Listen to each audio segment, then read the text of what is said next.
we're going to get started because we have a pretty packed agenda for today. So good morning, everyone. My name is Jim Rodriguez.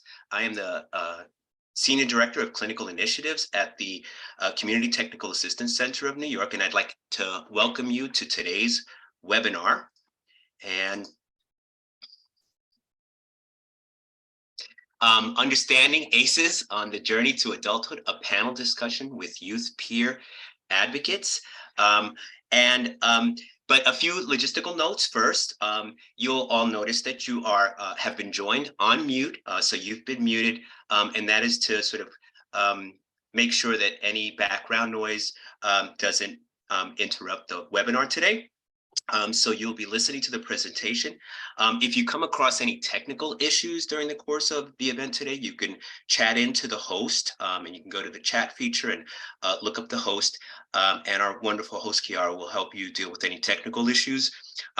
We ask you to submit questions during the course of the panel discussion. So as our panel is having this discussion around ACEs, please feel free to put in any comments or questions, and we'll be monitoring that and then bringing those questions back to the discussion and to our panelists at the end. I would also ask you, as you put in your questions, because we have a panel, if you have a specific question for a specific panelist during the course of the discussion, please indicate who your question is to. And so the other thing we want to mention is, just as a reminder, we always appreciate feedback and thoughts. So please, at the end of today's webinar, please complete our survey and give us any ideas about, of course, feedback on this offering, but also any ideas or suggestions you have for future offerings on this or any other topic. And then if anyone wants this recording, the slides and any resources that we're going to be referencing today will be available on the CTAC website in between 2 to 3 business days of this webinar. So we're very excited today to have this panel. And I just wanted to mention, I want to thank our panelists in advance for joining us today. We have a group of young people who are going to be talking about their lived experiences with ACEs, as well as their professional experience. So everyone on this panel is a youth peer advocate working out there in the community, providing support to other young people who are needing supports in the mental health system and various systems throughout New York State. And I want to thank them and for their courage in sharing those experiences with us today. And then just really quickly, this offering is part of a series of offerings we've been doing. In New York State, April 30th has been declared ACEs Awareness Day. And so we had set up a series of events that we're doing this month to sort of bring awareness, ACEs awareness to our audience and our community. And so very quickly, we're not going to do a deep dive on ACEs. We have many materials on our CTAC website that help folks understand ACEs, but a very quick overview of that. The ACEs study was a study that was done at the end of the 1990s and late 1990s. It's the Adverse Childhood Experiences study. Essentially, it was a study done of adults receiving health care services. And they were asked to look back on their childhood experiences that they had prior to the age of 18, adverse experiences that they may have had, things like experiencing abuse or neglect, having a parent with mental health problems or substance abuse parents, parental incarceration. And essentially what they found was this dose response effect. The more ACEs people were exposed to, the greater the likelihood for adverse outcomes later on in life.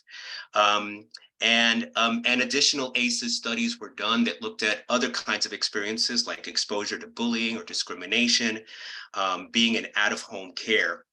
And all of them have really replicated the original results. Again, the more ACEs one is exposed to prior to the age of 18, the greater the likelihood. We always like to emphasize the greater the likelihood for poor outcomes later on in life, because it is not a sentence. It is not guaranteed that folks will have those negative outcomes. It just increases the likelihood. And there's a lot that we can do to prevent those negative outcomes later on. And I hope our panel will be able to shed light on some of those things that we can do to support young people especially. And I also want to say that, young people in particular are particularly vulnerable to the effects of ACEs, especially through those transition years from adolescence into young adulthood, because of all of the social, emotional, physical, biological, cognitive changes that are going on through that period. So we wanted to bring attention to young people especially. And then very quickly, so the original ACEs study, as I mentioned, was done in the late 1990s. More recently, research has been looking at the effects of ACEs in specific populations. And so the available research shows that young people exposed to ACEs have oftentimes experienced difficulties with self-control. And that those early childhood ACEs, especially young people aging out of foster care, can have difficulties with homelessness, gang affiliation, substance use, and mental health challenges. And in addition to that, sort of difficulties with educational attainment, employment, and poverty. And a lot of this may be, we often think are obvious. As I said, these are not guaranteed outcomes, but increased likelihood that these difficulties may experience those. And this might not be too much of a surprise to folks, but I think there's also been a lot of focus on understanding what helps. And so this is some research that came out of actually the United Kingdom looking at ACEs exposure, but also looking at what the research says on what helps young people, especially in those transition age years, deal with and address, not only the history of ACEs that they may have experiences, but any mental health and social and behavioral challenges that they may have. And so these are some of the things that research shows, that they require or need and benefit from emotional support, interactions with other young people. Our youth peer advocates on this panel today do that work on a regular basis, creating emotional support for other young people who are going through those difficult, supportive relationships with adults. I think we oftentimes assume that young people sort of go through their rebellious phase, but the truth is that young people benefit from trusted relationships with adults. And so emotional relationships or supportive relationships with adults can oftentimes be incredibly healing and supportive. And then practical supports, information about the availability of services. Again, because young people are moving into independence, so they need information, they need resources, and practical advice about managing the everyday difficulties, housing and money, and completing school, and completing forms for services that may be out there. And then respite, opportunities for rest and relaxation, and engaging in activities, recreational activities, or activities that help them connect socially, emotionally, and spiritually. And then service delivery, having some continuity and dependable services from other trusted professionals, and the flexibility and control around how to manage those services, and get services when and how they need it.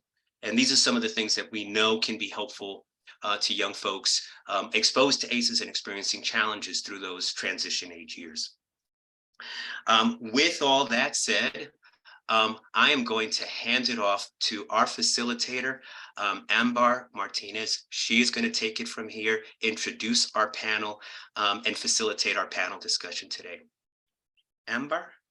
Hi, thank you so much for introducing me and for that wonderful introduction into what is ACEs. My name is Amber Martinez. I'm the Youth Peer Support Training Specialist at McSilver and PeerTech, and yeah, I would be facilitating today. First things first, though, I'm sorry, could we have this screen shared again?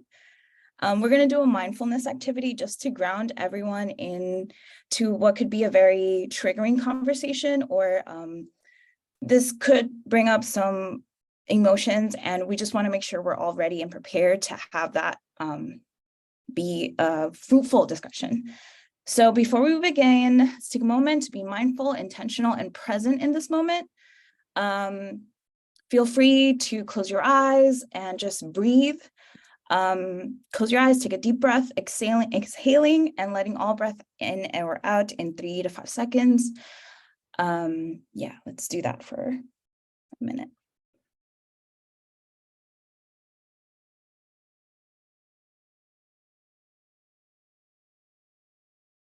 Great. Again, thank you so much for being here today. I really appreciate the opportunity to be facilitating this great conversation. Now, we would like you all to participate in a word poll that we're gonna share at the end. I'll share the link on the chat as well. Feel free to share any words that would answer this question. How would the world, families, and communities be different if there would have been more awareness on the topic of ACEs? Again, Dr. Rodriguez gave a great introduction to what ACEs is and what it's been and the studies around it. So feel free to answer that in a sentence or a word that you feel like would resonate, and then we will share our answers at the end. And great, here are our panelists for today. I would give them a chance to introduce themselves. First, we'll start with Nivea. Nivea, if you could introduce yourself. Good morning, everyone. My name is Nivea Jackson. I'm the Youth Peer Advocacy Coordinator at the Department of Health and Mental Hygiene. I am also the Coalition Coordinator for the New York City Youth Peer Advocate Coalition. Growing up, my destiny was a pile of emptiness. The emptiness developed from mental and physical abuse, from foster parents that signed an agreement to lead me to the success of adulthood. Unfortunately, that was not the case. After a long journey of surviving and navigating the foster care system for 21 years with no love, no protection, and no housing stability, I knew I had to fight to turn what I thought was a sense of emptiness into a sense of hopeness.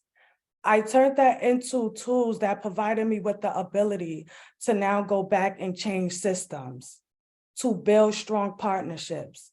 It was hard for me to build strong partnerships because everyone who turned their back on me was an adult.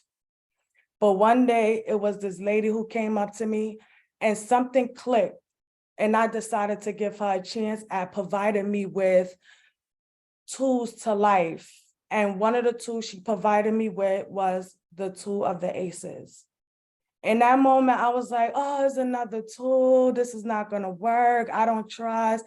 But then I thought, Nivea, we're going to start from the beginning. You have to keep your word of at least trying to build this partnership, this relationship.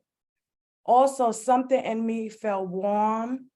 It felt at home, and it gave me a sense of comfort. When I decided to go through the journey of the ACEs, I started to realize that most of the behaviors that I was blaming myself for was just a replica of the system's actions. They neglected me. I was homeless, but I did not let that stop me. And I just want to say that now that I know how powerful the ACEs is and helping me provide a tool to become successful in adulthood, I want to share that knowledge with everyone. So Amber, I want to say thank you to you for that wonderful intro, for that mindfulness activity. And I just want to say, I'm so pleased to be amongst a group of leaders who lead through the mental health system every day. Thank you. Thank you, Nivea. That was wonderful. I will also invite Laura and everybody else, once we introduce each other, to answer the following questions about how you heard about ACEs or learned about ACEs. I know Nivea just answered that question. And then what was your immediate response when hearing about ACEs? So Laura, you can go ahead. So hi, everybody. My name is Laura Romanoff, and I am the Senior Regional Youth Partner with Families Together in New York State. My first introduction to ACEs was actually in a direct care position as a care manager. And we had to do ACEs evaluations on the children clients that that came to our offices. And before that, I had no idea what ACEs were. Going through the questionnaires for the young people that I was supporting made me understand and realize that I also had these ACEs.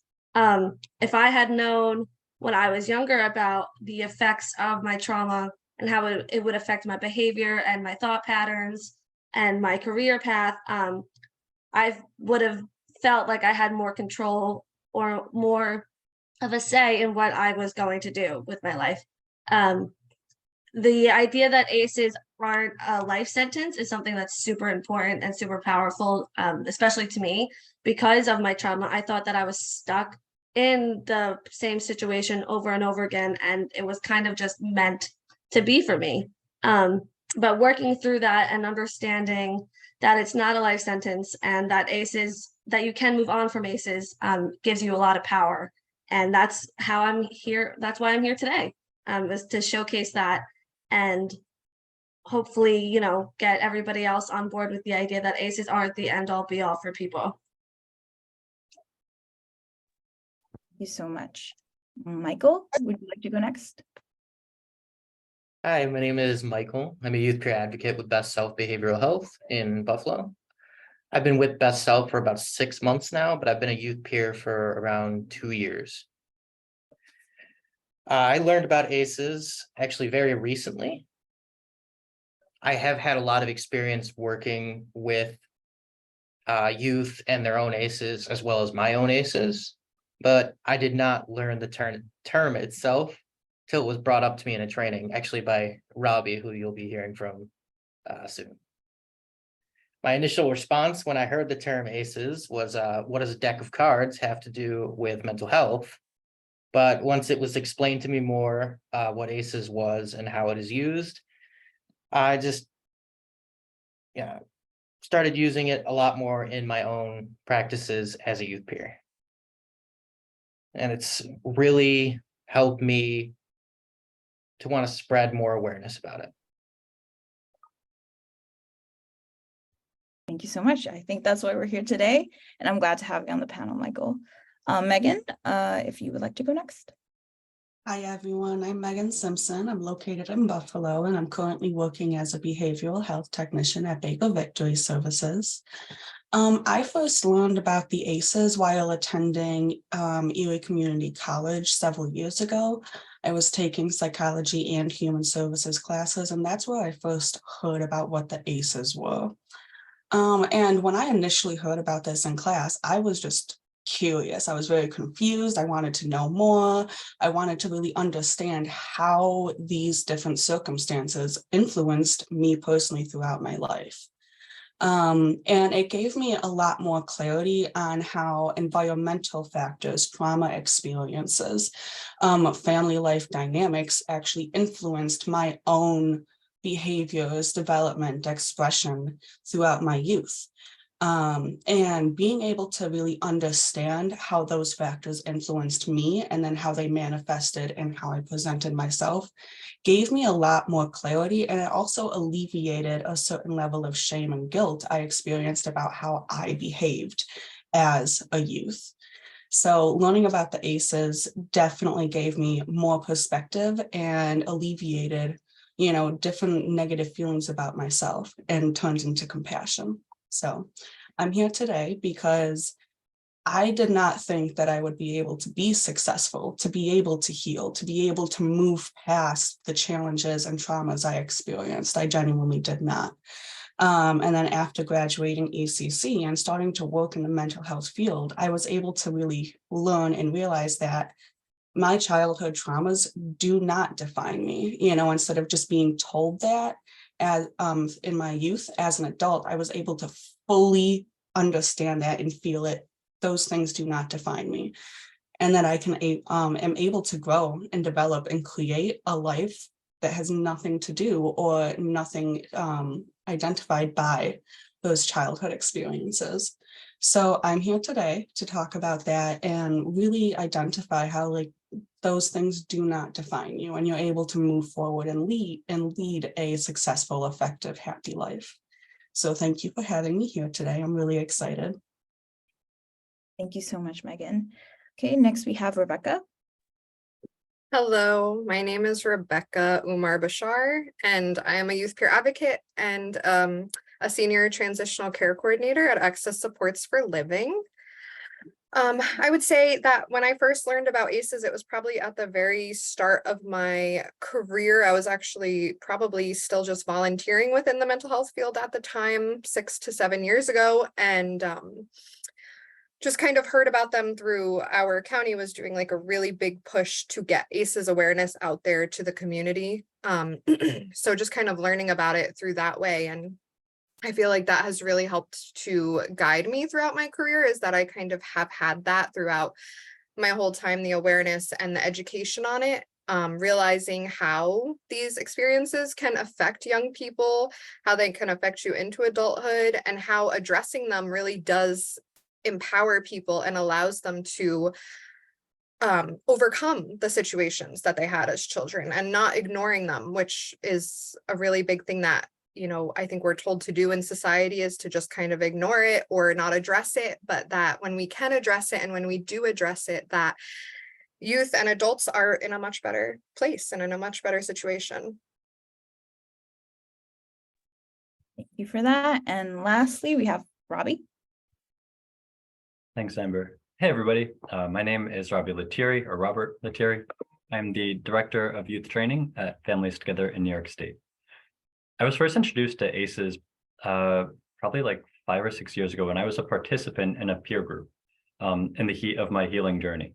The facilitator brought up ACEs and had everyone calculate our ACE scores. And then after we found out that number, she gave an overview on ACEs, and then we had a conversation about that. And just sitting there like healing, still really processing all of the trauma that I was going through and all of those heavy emotions that I was experiencing in that time. Hearing that was pretty revolutionary to me, and it kind of shook my world. It really answered some questions that I had, and it also took as Megan alluded to, it took the shame and guilt out of those experiences. Originally, I felt like I was broken, and I felt like there was something wrong with me. But learning that I was having very natural reactions to those very traumatic and adverse experiences gave me so much comfort. And so even though we have all had these, or many of us have had adverse childhood experiences, that doesn't have to be the end of the road. We can still heal from them. We can still use those to heal ourselves. And we can use ACEs as a tool to help support other young people. Yay, I'm so excited for this panel. Thank you for answering those first 2 questions.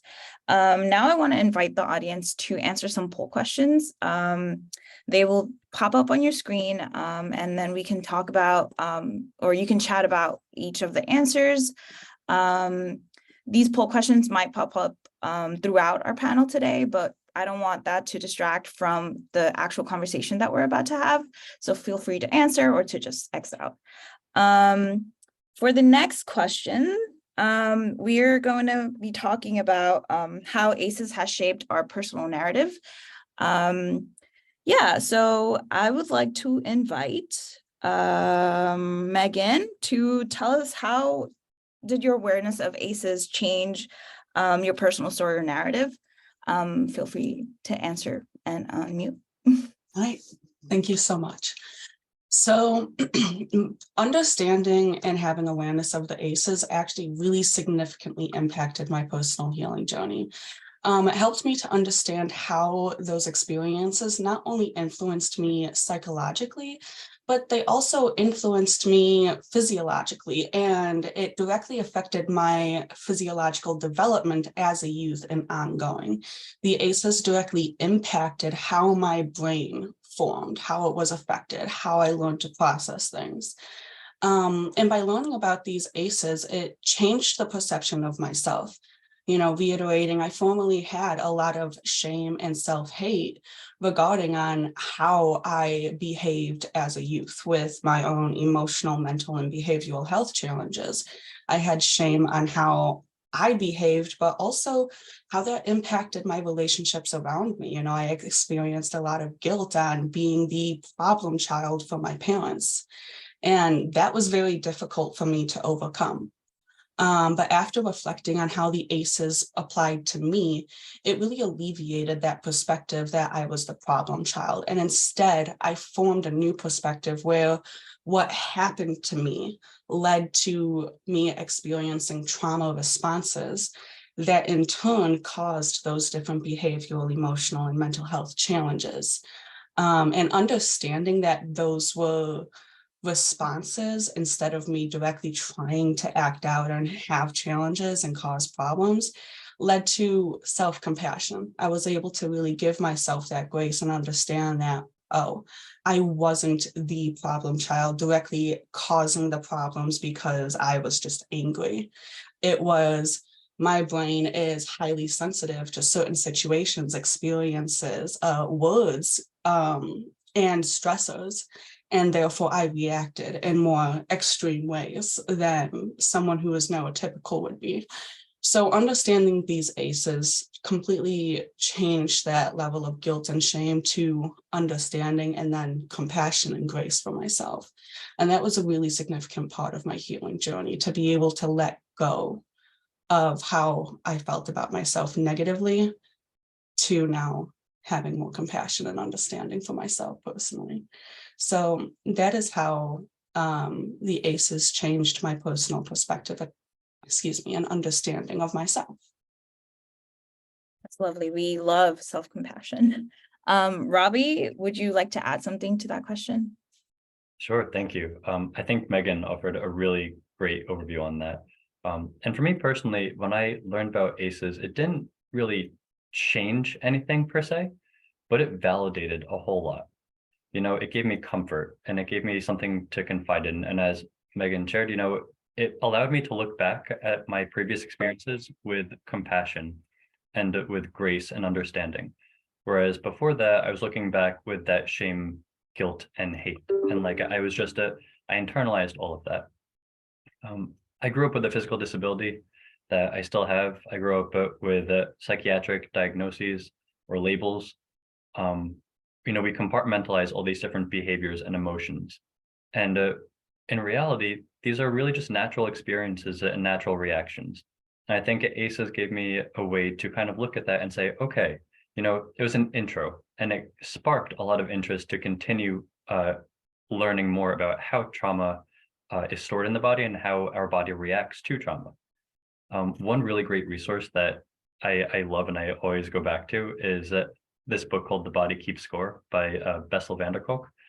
A really great way of just exemplifying how our body reacts to trauma and how it can, you know, manifest itself in different ways. But in general, I think that validation that ACEs provided me was a really beautiful turning point in my healing journey.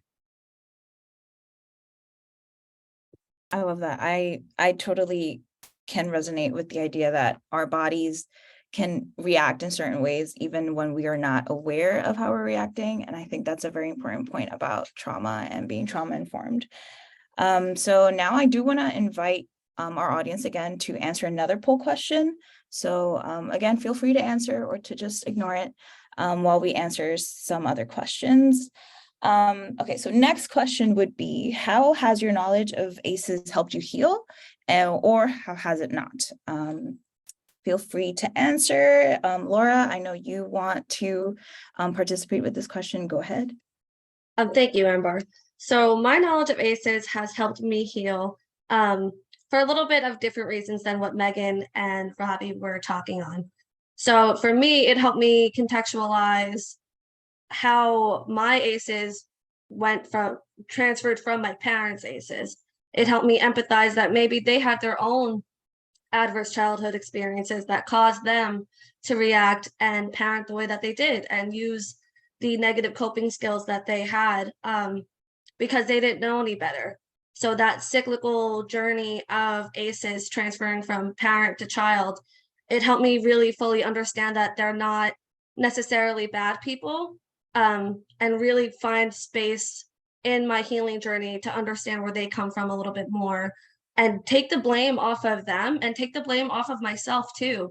I had severe anxiety attacks growing up, and I wasn't necessarily the problem child, but I was the one that had to be focused on a lot more because of my emotional challenges. And understanding my ACEs and how it started from by parents and maybe their own parents and led to me, helped me find grace for myself and understand that maybe it's not completely my fault, just like it's not their fault. And there are ways to combat it and get through it. And I don't need to be stuck in the situation and the cycle of trauma over and over again. Understanding that ACEs is just a part of your life and not your entire life helped me heal tremendously. And just moving forward with my education, with relationships, and help me feel worthy of being successful. That's a very important point about just the generations that come through those traumas and like the importance of having or being aware of those generational traumas. I know Megan also has something to say for this question. Laura, I just wanted to say that was absolutely beautiful, you know, really reflecting on how learning about the ACEs affected your perspective of your parents. I definitely agree with that. You know, learning about the ACEs and identifying it with myself led to other healing, but I really wanted to touch on what you said, and that definitely helped my healing journey. It helped me to find understanding and forgiveness for my own parents, you know, because no parent is the perfect parent, but their experience with the ACEs definitely impacted them as individuals and how they parented. So learning about the ACEs also gave me steps for compassion and forgiveness towards my parents. So thank you for mentioning that. Moving on to my personal healing journey, creating a personal narrative for myself regarding the ACEs really gave me the courage to be vulnerable in a safe environment. And that was really big, you know, the courage to be vulnerable is it's very difficult. Creating the narrative and identifying the ACEs helped me heal by also understanding how my past circumstances may have been influencing my prior or current mental health challenges. And, you know, again, how that influenced me instead of me just creating these challenges. It had a specific source or cause for some of the challenges I was experiencing, again, as a trauma response and not as me deliberately trying to act a certain way with negative intent.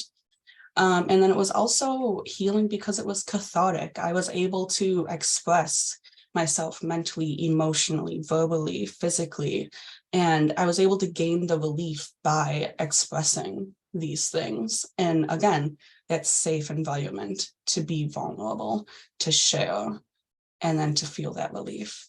So that's how the ACEs directly influenced my healing journey. That goes right into our next question, where we ask, how do we create the spaces needed where people can feel comfortable to share their experiences about ACEs or about their trauma and their adverse childhood experiences? Rebecca, I know you have something to say about this. Yeah, I think as peers, one of the most powerful ways we're able to kind of break down barriers and walls that people often have up is sharing our own stories, like some of my fellow panelists have been doing here. It allows people to see, like, I'm not the only one who has experienced this. And that's what makes a peer special and unique, and what fosters the connection so well. Just being open and sharing that can provide so much hope to people to just realize that it doesn't have to be a stigmatized thing to have a traumatic experience, and that we can move past it. You know, I think so often some of these young people really do see the generational issues in their families, and they kind of feel like they're never going to be able to overcome that. But showing them that, like, hey, I've been there too. And, you know, I'm standing here today, and, you know, I can speak strongly for myself and, you know, be an advocate for myself is a big way to help break down those barriers. I think for people who aren't peers, and for peers as well, but to be really careful with your language and the way that you speak about things, to make sure that we aren't bringing stigmatizing language, or we aren't bringing very negative language.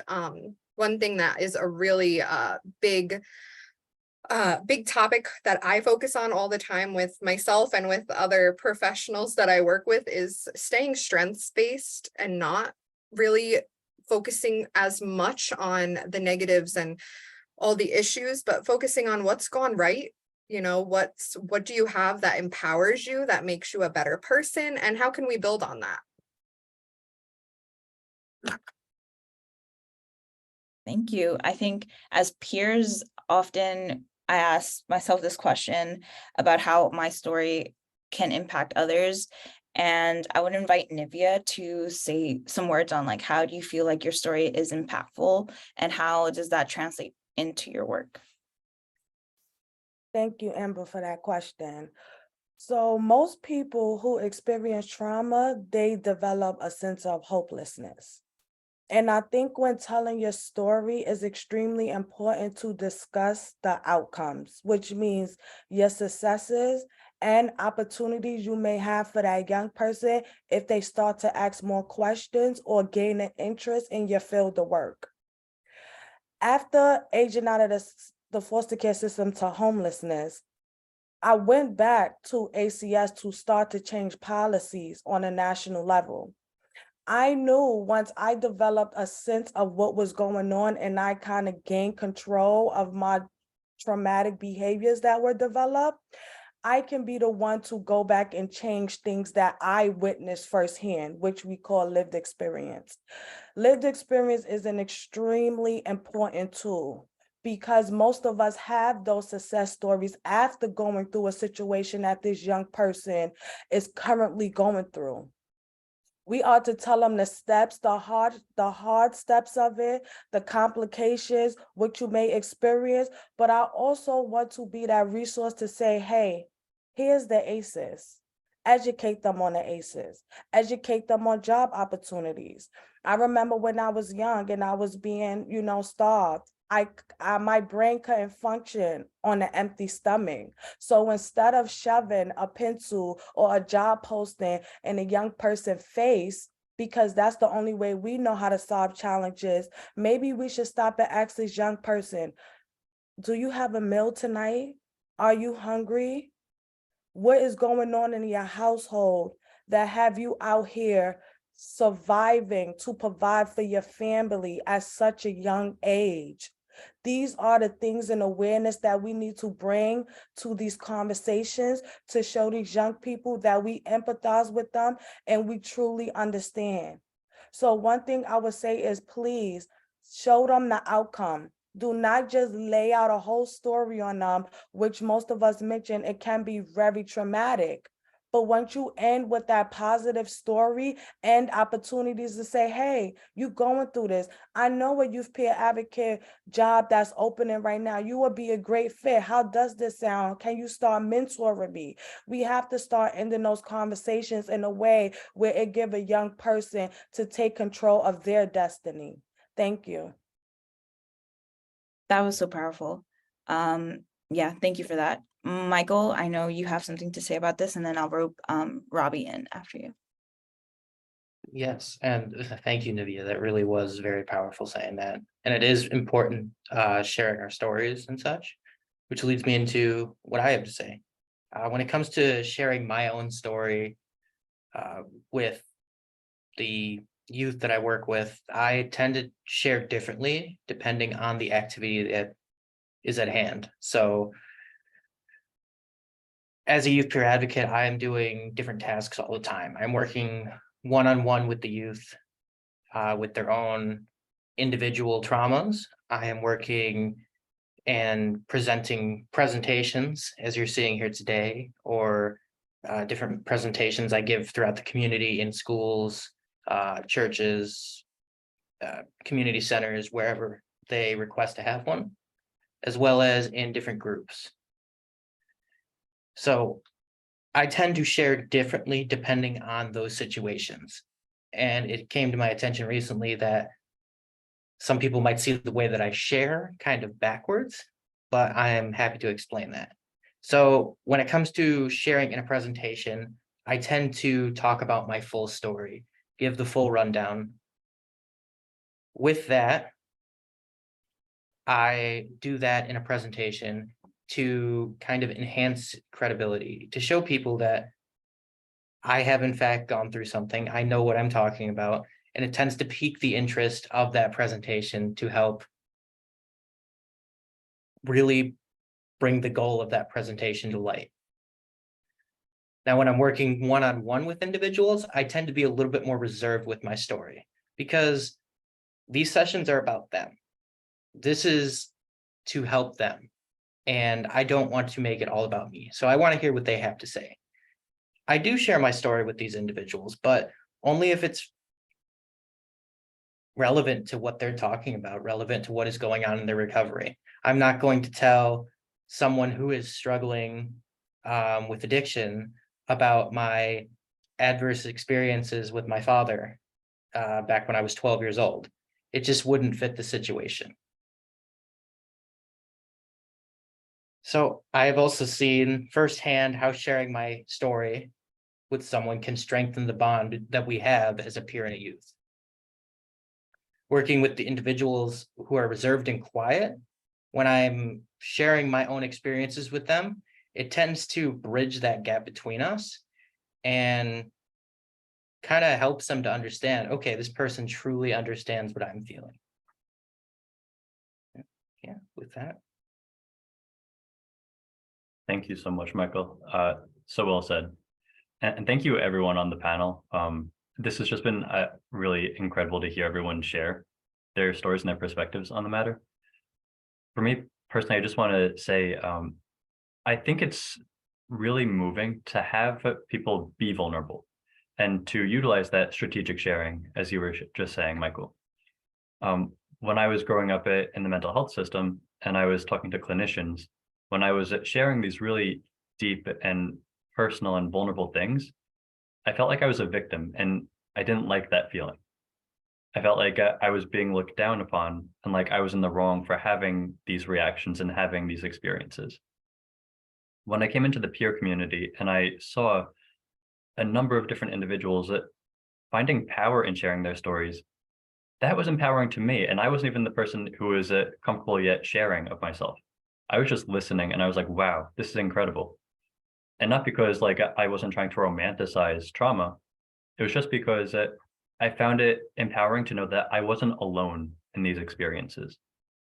And so I think that's what's really powerful and encouraging for YPAs and the entire peer community that we can offer. And even clinicians now, like I love hearing clinicians who have really formal training and formal backgrounds be comfortable enough to share with themselves when working with youth and adults who are receiving services, because it takes away that stigma.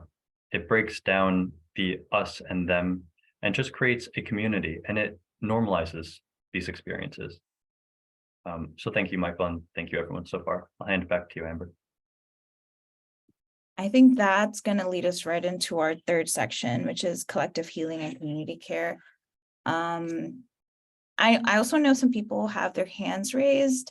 Feel free to answer any or ask any questions on the chat. And then later on, we'll have a Q&A where we'll be able to engage with the audience a little bit more.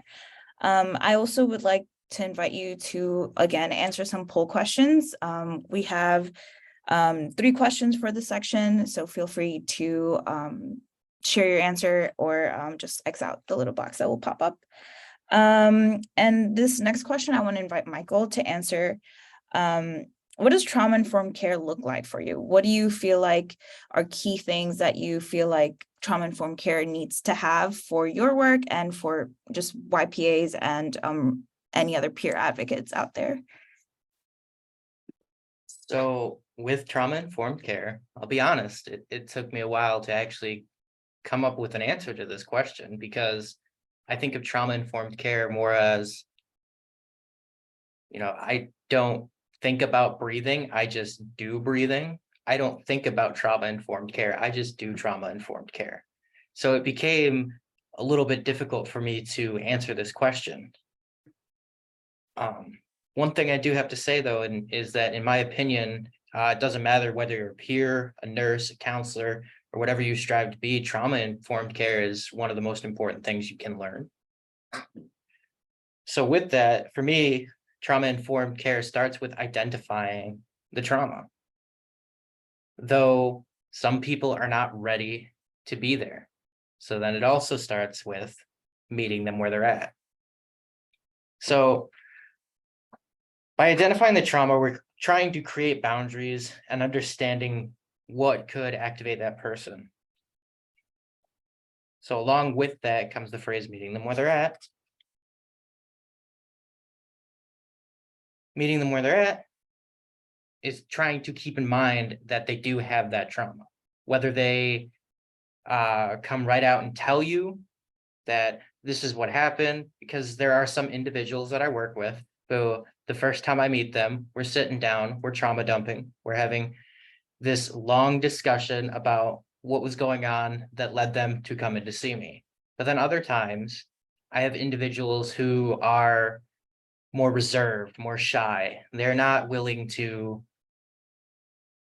let out all that information all at once. So we're working slowly towards that, meeting them where they're at, understanding that they still have trauma, even if they're not saying they have the trauma or they're not talking about what that could be, is the biggest thing with trauma-informed care.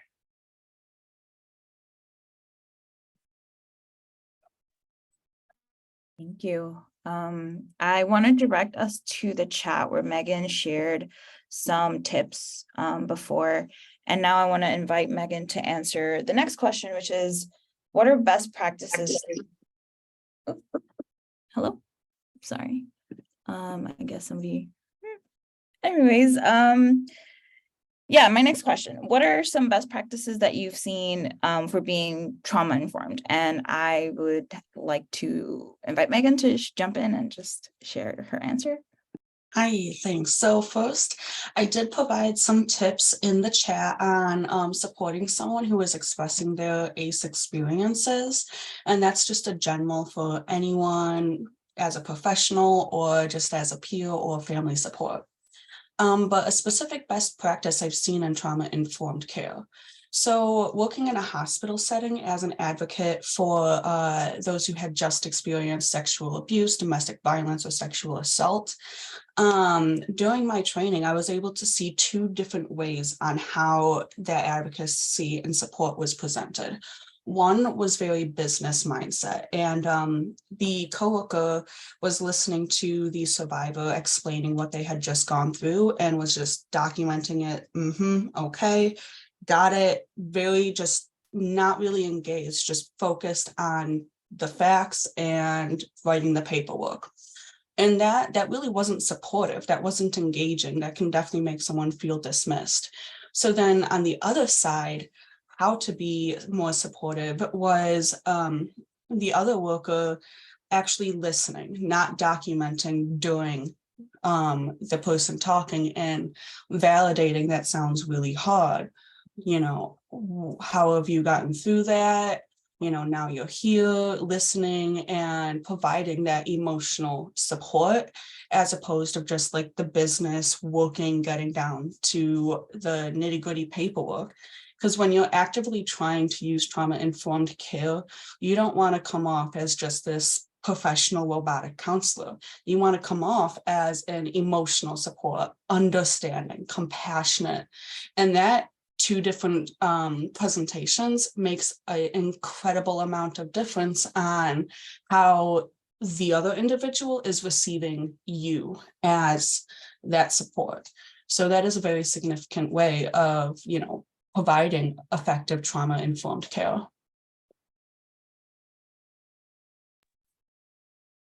I like that. I know some people or providers usually tend to think about best ways to document while treating anybody. And I think putting that aside and focusing on what the person is saying is a very good point. I know Robbie also has something to say, and I know we've lost Nivea. I'm hoping she will join back in a couple of minutes, but go ahead, Robbie. Thanks, Amber. So I guess first and foremost, when looking at trauma-informed care, trauma-informed approaches, the first thing that I would say to do is approach each individual with the notion that they have experienced a trauma in their life. I don't care who you are or where you come from. I am almost positive that you have experienced a traumatic event in your life that has really shifted the way that you experience life and the way that you are now going through life. So if we can approach each person with that and have that kind of gentleness and compassion in everything that we are offering, that might just create a little ease for the individual who is hoping to receive services. Also, within the mental health field alone, we might have a lot of individual providers or workers who are coming into this work because they want to have those really deep and meaningful conversations. However, it takes time before someone is ready to have those conversations comfortably and readily with the provider. So if you're meeting with someone for the first time, maybe even the fifth time, they might not feel ready to really express those things with you, and that is okay. But if you can be genuine, if you can be authentic, if you can show that you are compassionate and that you are being yourself, and maybe if you share something of yourself with them, they'll be like, oh, okay, they shared that with me, so maybe I can share this of myself with them. But that time is really crucial. And be gentle, allow it to happen organically, allow it to happen naturally. And again, just approach each person with the idea that a trauma has occurred, and just give them that respect and give them that gentleness. And not gentleness as in they're fragile, but gentle as in something, they might be experiencing something really tough that we might not understand. And if by chance we can't understand it, ask them about it. Maybe don't interrogate them, but ask some open-ended questions that allow them to expand on what those experiences, how they have impacted their lives, and how they might still be processing those emotions and those experiences to this very day. When trauma happens, it doesn't end when the experience ends. It continues to resurface within our lives. And so it isn't until we ourselves can fully process that, whether we are doing that individually or if we have support from somebody else, then we can really heal from that trauma.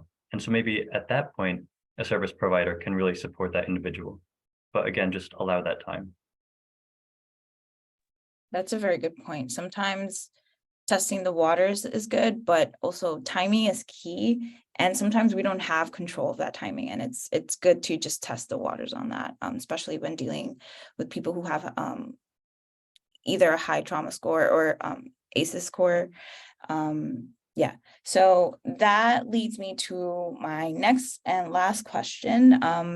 And I would hope that people in the chat could participate after this question with whatever ideas they have or any questions they may want to ask, because we are going to have a little Q&A afterwards. But what would you recommend to your colleagues in the mental health field about how to communicate and address ACEs in their work? I know we're all peers of some sort, but maybe this question could extend to other types of providers as well. I know we have different types of providers in the audience. So Rebecca, if you would like to share.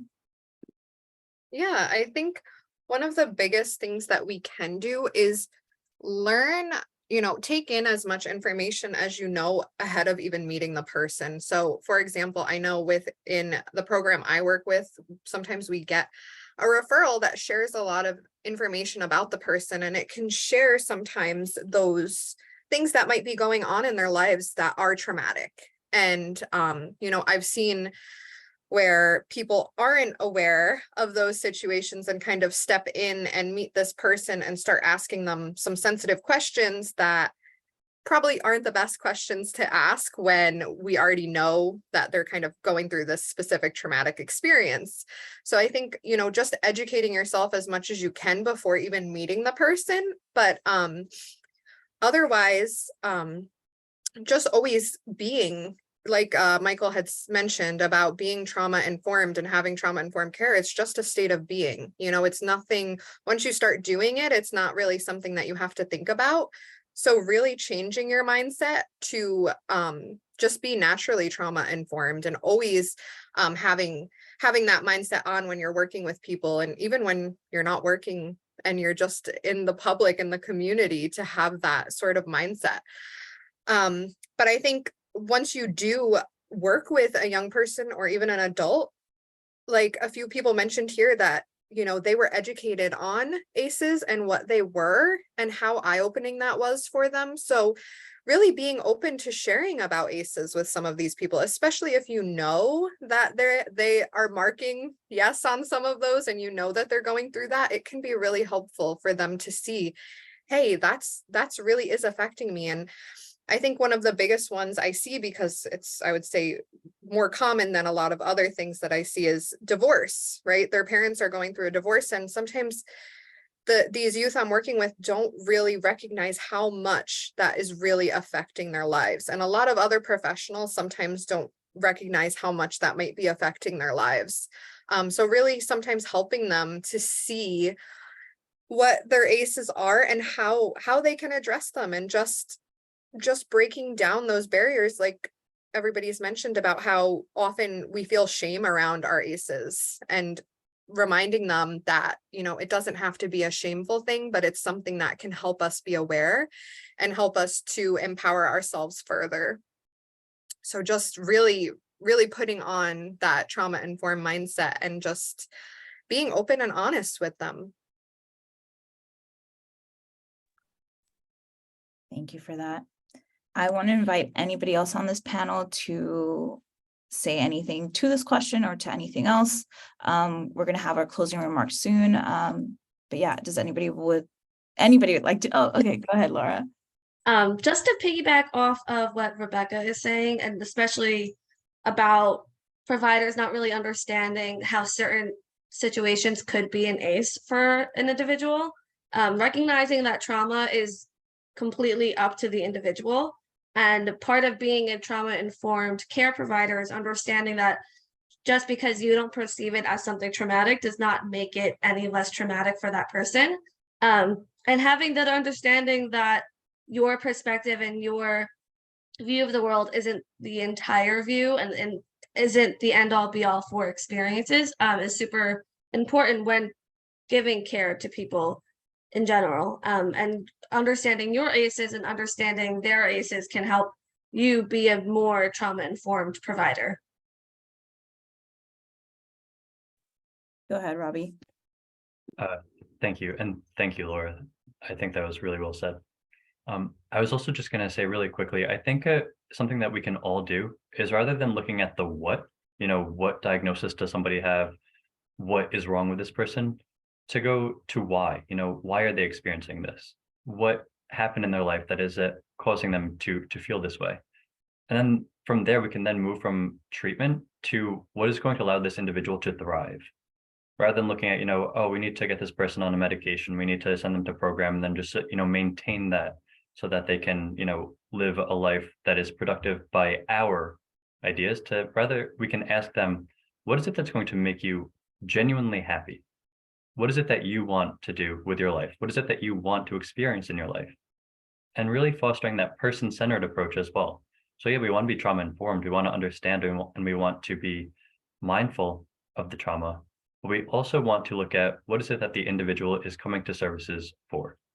Do they want to heal? Probably, you know, but also what else do they want in their life? And then taking it from there, but allowing them to be behind the steering wheel of their own life. I'd like to share next about this. So kind of piggybacking off of something Robbie said was, it's not what's wrong with them, but it's what happened to them.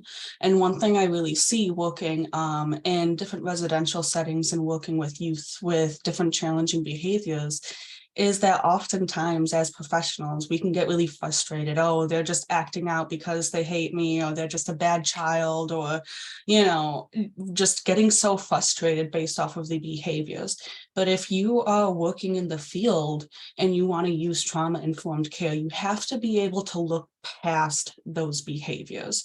You can't be hyper fixated on how this child is acting out in a bad way, and it's frustrating and all of that, increasing your personal frustration. You really have to look past that and be like, okay, this child is acting in a certain way because this is a response, because they don't have another coping skill, because they're overwhelmed, because they're triggered, whatever that may be.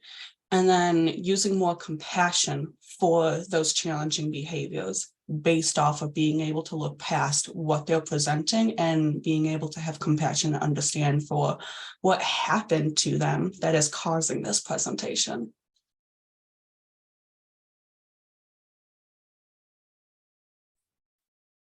That's wonderful. Do we want to add anything else before I head to the chat and ask the questions that we've been receiving on the chat to our panelists? No, okay. So Cindy has asked, what types of trainings or education would you all recommend for people who are caring for youth under 18? Does anybody want to jump in? Yeah, go ahead, Rebecca. Hi, I would definitely recommend youth mental health first aid. It's a really great training. It's usually like an 7 to 8 hour training that really goes over how just the average person can address a youth in mental health crisis, as well as just dealing with their mental health, and kind of what's normal versus what might be a warning sign that something is going off the trail, and how we can actually help them immediately and be that sort of prevention and helping them to receive the services that they need. It's a really great training. Most places around New York, I know, have a lot of youth mental health first aid trainers. So it's usually a training that most people can have access to. I agree wholeheartedly. I think the youth mental health first aid training is a really great resource for individuals working with youth under 18. I also think that the STAR training that CTAC did last year is a really great training as well. And Jim and Amber, you can hopefully tell people where to find that. I believe it's on the recording on the LMS, but if not, please correct me, because I think that's a really, really incredible training.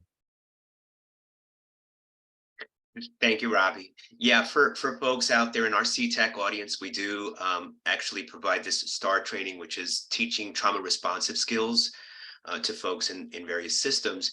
And so, yeah, we invite you. We actually are going to do a training starting next week, but we will have others. So be on the lookout for STAR in the future when we have additional offerings on that.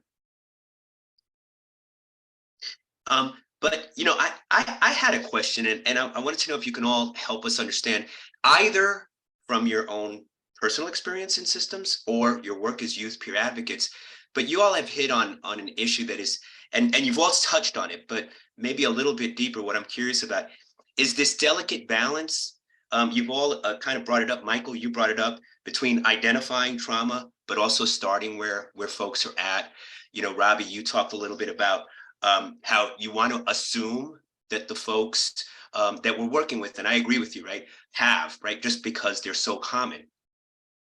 But can y'all say a little bit more, again, either from your personal experiences or, as I said, your professional experiences, of how to get at that balance between asking, but also, and knowing how to sort of, and Amber, you said it as well, right, how to test those waters in some ways. So if y'all can give folks a little bit more so that they can know how to manage that, how to find that right balance between the two, when asking too much is too much, or not enough.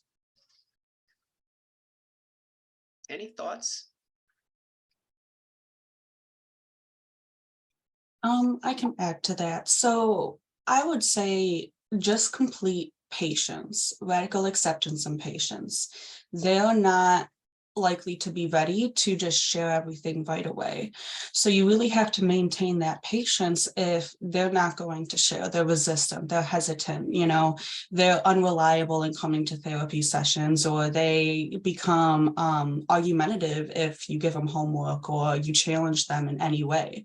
You know, and if you find that there is a significant level of resistance or hesitation, understand that that is coming from a place of fear, anxiety, worry, and scared to be vulnerable, you know, and again, that courage to be vulnerable is not easy. It's not something that happens overnight.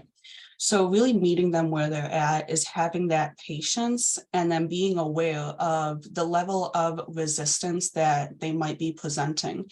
And instead of viewing it as, oh, they don't want to heal, they don't care, they're not compliant with treatment, understand that they're anxious, they're worried, they're scared, for whatever other reasons might be. And I want to add to that also, it could be the first time that this young person could be sharing such experiences. So it's again, like Megan said, it's scary. So we would want to encourage them to continue to feel comfort while they're sharing their story. But again, while realizing that it's their first time, and it could be the first time they've ever shared this type of information with anybody. I know Nivea has her hand up. Yeah, I also wanted to say it's important not to assume what a safe space is for a young person. Most of the time, a lot of people develop these groups and they say, hey, welcome, it's a safe space. I want to tell people that a safe space has to be developed. Just because you meet someone where they're at doesn't mean they're comfortable where they're at.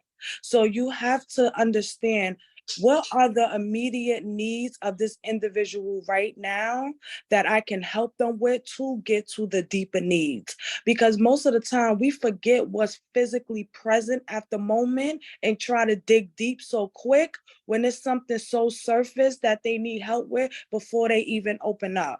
So I think it's really finding out what is a safe space for a young person instead of assuming. And Nivea, if you don't mind, and Amber, I know I'm jumping in here, but can you all say more about that? Again, in your experiences, what have been the things? Because I think what I'm hearing you say, Nivea, sometimes, right, the tendency is to say, this is a safe place, right? And just assume it is. What are the things, what are the elements of a safe space from your perspective? Either your ability to create those safe spaces for the folks you work with, or in your own experiences, those settings and situations that have made you feel safe to open up.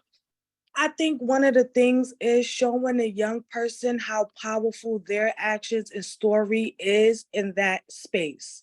So when a young person understands where their information is being taken to, the outcomes that their information produce, they see the investment in their stories, I think a young person will be willing to give more. But usually when they sit in a space and they're continuously being drained and drained mentally for information and stories and vulnerabilities, and they're not getting nothing in return, they are smart enough to know they are being used in that moment. So it's no longer space. We also have to be very honest with young people to say, there's honestly no way we can prevent information from leaving this room. We would like it not to leave this room, but if information was to leave this room, how can we approach that? I think a lot of young people go into spaces and think everything I say will stay in here and we're going to make sure. But when they leave and they find out the information being used for things they didn't know about, they hear other people talking on the side about certain things they could have said in a group, they no longer feel I'm safe. But if those expectations was noted in the beginning so they know what they're walking into, they could find their own sense of safety. Yeah. And it seems to me, especially when it comes to specifically either feeling safe to share or talk about your own ACEs, it's even amplified. Just in general, what I'm hearing you say is, Nivea, any discussion, there could be that fear, but especially if it comes to trying to create a space where folks can share. Absolutely. Absolutely. And that's why most of the leaders on this panel mentioned strategic sharing. And I think strategic sharing is very important, especially when someone strategically share their story and articulate the outcomes. You, as a professional, can honestly understand where they're at in their journey and how you need to handle the conversations moving forward. Because if there's no outcomes to their experiences at this moment, 9 out of 10, they're still navigating their experiences. So we have to be very careful with our language, the things we say, how we say it, the things they may want to use or not use. Because as I mentioned in the beginning, at a point in time, I didn't trust adults not one bit. So that took years to kind of unlearn and develop that positive relationship. So there could be some barriers that's preventing this young person from really being open and sharing things that you really want to know. Thank you so much, Nivea. I think. I thought I saw Robbie with a hand up. I'm sorry. No, yeah. I was about to rub him in. Go ahead, Robbie. Thank you both. And Nivea, thank you. I'm such a fan of Nivea. Everything that you say, I just want to like put it in a book or put it on a poster and hang it up on my wall. So thank you. I just have three really quick points that I want to make. So first, I think the environment that we're in when we're supporting people is really important, and it's often overlooked. I can think of times when I was personally, going to receive services or even therapy, and what that room looked like. If it was just a white room with fluorescent lights on, I was sitting on one side of the desk, the doctor was on the other side with a therapist. I felt really intimidated. If they had their computer to me and I didn't know what was being written on that computer, or what was being recorded or documented, that was extremely nerve-wracking for me. And that would make me not want to open up and be vulnerable. Looking at their body language, it's something that we always talk about, but I also feel like it can be really overlooked. Are they sitting there with their legs crossed, their arms crossed? Are they are we pouting, or are we very stern or serious? Or are they friendly? Are they open and inviting? Do they seem like they genuinely want to know and like they actually care? And then lastly, collaborative documentation is something that I am a really strong advocate for. Yes, we all have to document, or a lot of us have to document the work that we're doing with young people. But what can we do to ensure that the young people are aware of what is being documented? Can we ask them if they're comfortable if we document what they're sharing or not?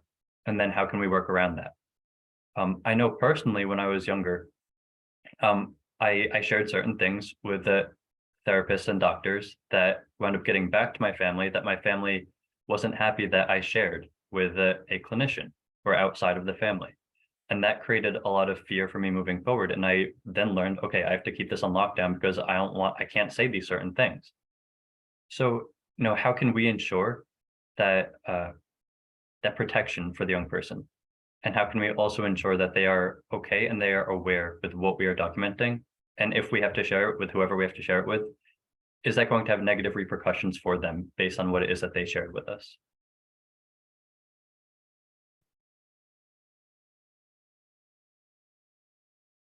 I know Michael has his hand up, so go ahead.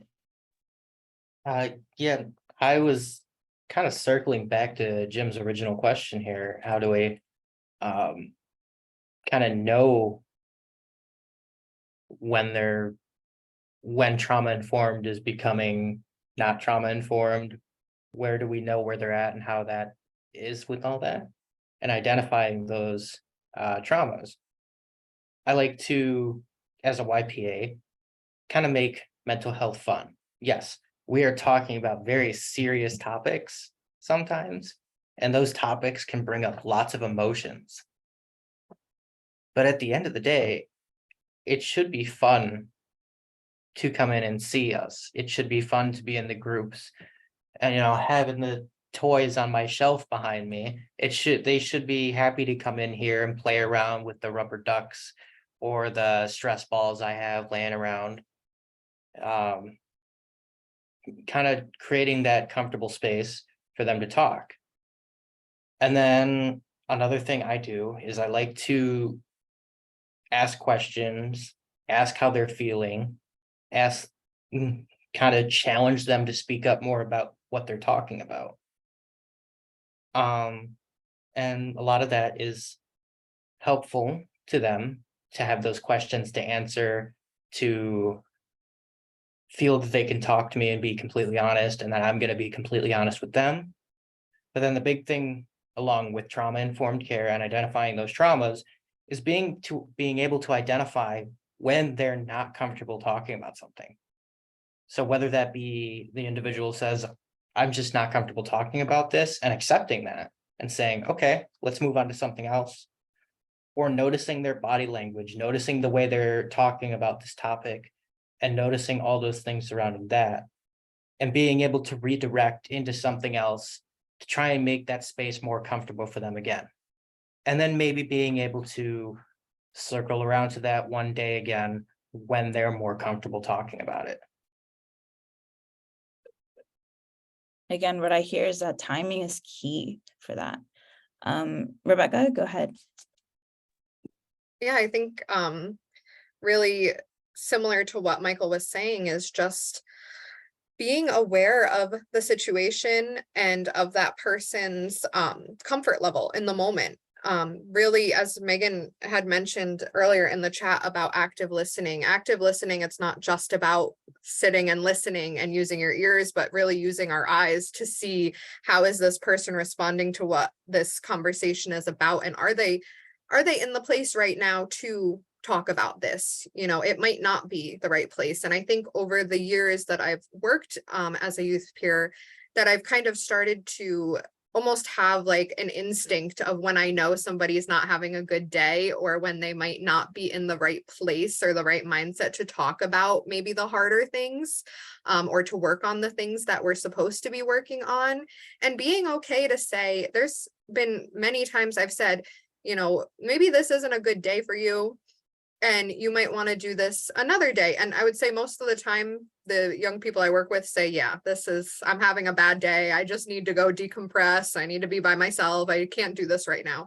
So really trusting those like gut instincts that you get to guide how your conversations go, and to allow yourself to get to know the person that you're working with. The more you know them, the more you're going to be aware of when they're in a good place and when they're maybe having a bad day and need to just kind of not be talking about goals or about, you know, what's going on with their mental health, and giving them that opportunity to have those safe places to go and just decompress. I think that comment plays really well into what Will is asking in the chat about how we navigate safety or possible challenging behaviors versus like our work. So how does anybody want to share on how they balance out safety risk and like pushing for more information or asking more information? How do we go about that in our work?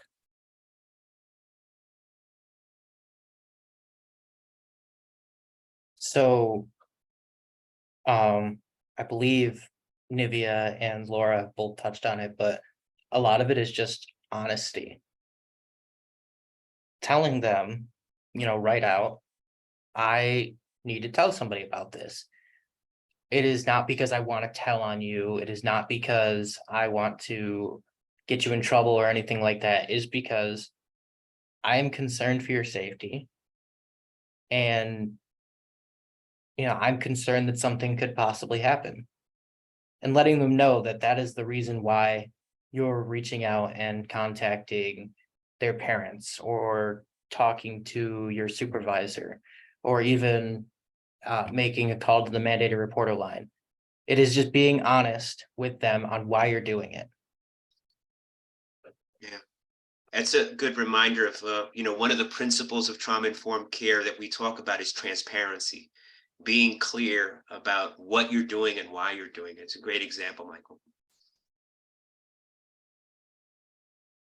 So adding on to that, depending on your role and position in the mental health field, you might be familiar with developing a safety plan. And a safety plan is basically a coping skills plan and a list of steps that the individual can take if they find themselves in a crisis or they find themselves at risk of a dangerous behavior. But even if you are not the one who is establishing the safety plan, there are other little safety plans you can do. And one of those is just a coping skill plan. Let's say, using the example of a youth who you know is struggling with self-harm. They might not be actively sharing it. They might not be actively doing it. But we know that this is an urge that they experience. In your conversation with them, talk about what coping skills or strategies they can use that would be either harm reduction or complete without harm. For example, drawing on themselves. People don't like to ruin their own drawings. So if we draw on ourselves, it reduces the urge to ruin that drawing. And that's just a simple coping skill plan. It's not the entire safety plan. So establishing that, giving the youth tools that they know they can use or identify, that can definitely help.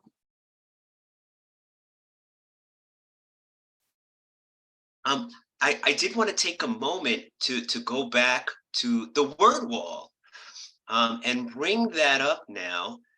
So Kiara, if you could bring up our word wall and see how folks responded to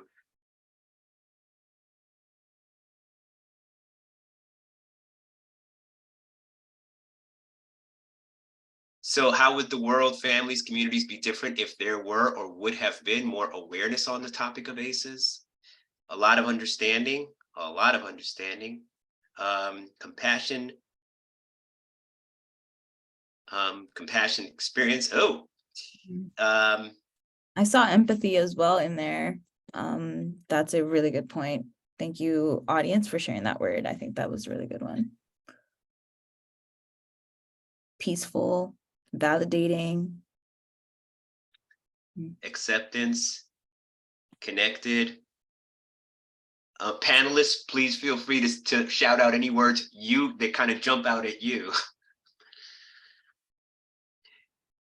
You know, and actually, this kind of brings up a question for me, and we can keep the word wall up, but many of you kind of shared that your coming to ACEs and learning about ACEs happened more recently, more as young adults, it sounded like.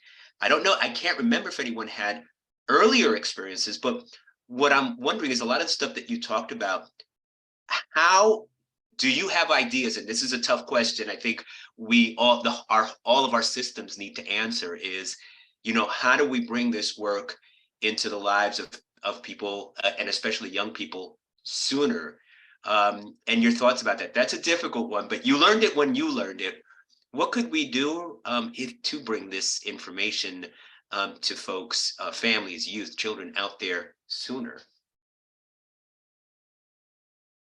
I would say incorporate it into like a school curriculum. You know, if we can learn about this while we are still a young person, just in school, like in your health class or something, you know, that can be that initial introduction and say like, okay, so now maybe I'm going to need to receive some kind of support, or I might need to be mindful of this moving forward. That's just my own idea. I think integrating into schools and school curriculum is one of the best. Yeah, and I agree with Robbie. A lot of schools based their teachings on social emotional learning. So if there's a way to kind of cater it to each age group in that curriculum, that would be a really good way to include it and make sure that the young people understand what ACEs is. Yeah, I think most schools also focus more on physical health and just things that are physically based. But yeah, if we could incorporate more mental health based teachings, that would be really helpful in our young areas. Because I think if we just say, okay, so if you've had this experience, you're likely to experience other challenges later on in life, that might be a little overwhelming for young people. But if we can give them some context and some, you know, education on mental health awareness and trauma in general, then yeah, I think that's absolutely beneficial. And I definitely agree with Robbie as well with it in schools. Being an individual who works quite frequently in the schools and is giving presentations to the youth in the schools, to the staff surrounding just basic mental health facts about it, or stigma surrounding mental health, or whatever presentation they're, you know, wanting to see. One of the things I've learned being in these schools is that they have 1 week per year dedicated to mental health out of the entire school year, 1 week per year. And it's generally only offered in health class, which you really only get in your sophomore year of high school and your 7th grade year of middle school. That's 2 times for 1 week, 2 weeks total throughout their entire school career that they're really learning about mental health. Yeah. You know, and the interesting thing is there's some really great research. You all have raised the question, you've used the word stigma that often comes up, and many of you kind of use that word. And there's a lot of work going on showing, you know, the long-term effects of doing that mental health education in schools, not only obviously to increase young people's understanding of themselves and their mental health, but also reducing stigma. It just helps to reduce stigma in all populations. So thank you for that, for identifying that as an important you know, step forward in how we bring trauma-informed care to communities generally. So I think we are close to being done. So Yara, if you could let me share my screen. So just a few things. These are some resources that we have uploaded. As we mentioned previously, all of the slides and information that we're presenting here and these resources will be up on the CTAC website in a couple of days. So please look out for that. We also wanted to mention that we have some upcoming events including Expanding Now Healing during Asian Pacific American Heritage Month and beyond. So that's in May. We actually have some other offerings coming up in May before that. So be on the lookout for those. Those will be announced soon. And always feel free to go to the ctechny.org to view our upcoming events. And I want to thank you all for being here and go to CTech. Please complete the survey at the end and let us know if there's, again, more that you would like. Give us feedback on this offering, but also any other offerings that you would like to see in the future on this topic or any others. And then I want to ask you all, the audience. First, I want to thank you all, the audience, for being here, but I want you all to join me in thanking our panelists and our panel facilitator, Ambar, and all of our panelists, Michael, Megan, Rebecca, Robert, Nivea, and Laura, for an amazing panel discussion. And I hope it brought some insights to you all in terms of working with young people moving forward in a trauma-informed way and bringing ACEs and awareness to the work that you do. Amber, did you have any final words for our audience? No, again, I just want to thank everybody for coming. This was great. I really enjoyed this conversation. Fantastic. So please take a moment now as you log off to complete the survey and, as said, give us feedback. And again, thank you all for attending today.